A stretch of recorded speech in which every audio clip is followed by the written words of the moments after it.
नमस्कार विद्यार्थ्यांनो, मी राजेश पटवाना डेट 18 मध्ये मॅथ चॅलेंज मध्ये तुमच्या सर्वांचं स्वागत आहे। आज आपण बघूया trigonometric function.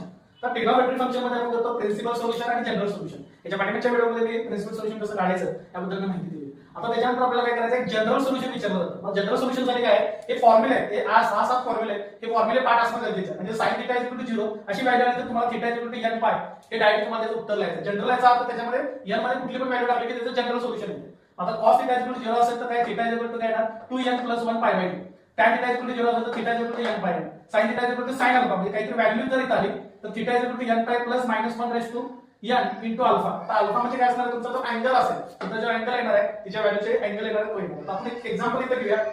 4 cos square alpha = 1 आहे, तर cos स्क्वेअर अल्फा = 1/4 आहे। तर cos अल्फा जर घेतलं तर काय येणार बघा, याच्यामध्ये प्लस मायनस काय येईल बघा 1/2 येईल। मग आता प्लस मायनस 1/2 आलं तर आपण काय करायचं, पॉझिटिव्ह व्हॅल्यू घेतलं तर इथे बघा cos अल्फा बरोबर काय येणार बघा, cos 60 ची व्हॅल्यू येईल। 60 ची व्हॅल्यू बरोबर काय आहे बघा 1/2 आहे।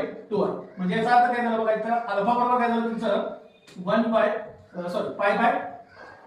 ही जी व्हॅल्यू आपल्याला मिळाली। म्हणजे थीटाची व्हॅल्यू आपल्याला काय मिळाली तर π/3 मिळाली आहे। मग ही व्हॅल्यू आपण काय करणार आहे बघा, याच्यामध्ये ह्या फॉर्म्युल्यामध्ये टाकणार आहे। म्हणजे हा फॉर्म्युला आपण कसं लिहिणार बघा, आता cos square alpha equal to काय लिहिणार मी, cos स्क्वेअर π/3 या फॉर्मॅट मध्ये लिहितो। असा फॉर्मॅट कुठे आहे बघा, इथं sin square cos square sin square आहे। तसंच इथं काय असतं बघा, cos स्क्वेअर θ काय येणार तर cos स्क्वेअर अल्फा। ह्या सगळ्यासाठी एकच सोल्युशन असते, जनरल सोल्युशन।